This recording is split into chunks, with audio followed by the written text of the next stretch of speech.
ని కూటమి నేతలు ఆరోపించారు. తిరుమల ప్రతిష్టను మంటగలిపేలా డార్క్ రూమ్ పాలన సాగించారని దుయ్యబట్టారు. దేవుడి ప్రసాదం విషయంలోనూ అబద్ధాలాడుతూ భక్తుల మనోభావాలను దెబ్బతీస్తున్నారని తెలిపారు.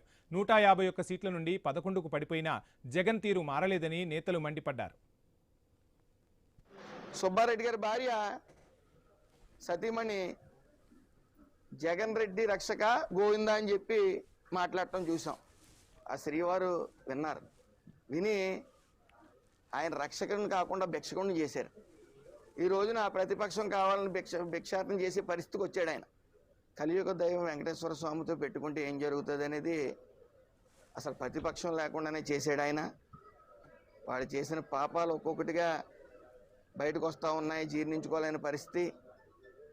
ఆయన ప్రెస్ మీట్లు పెడతా ఉన్నారు. పేపర్లు తెచ్చుకుని ఆ చదివే పనిలో ఉన్నారు. ఆయనకి ఏమీ డార్క్ రూమ్లో ఉండి కేవలం డార్క్ రూమ్లో ఉండి పాలన చేశారు.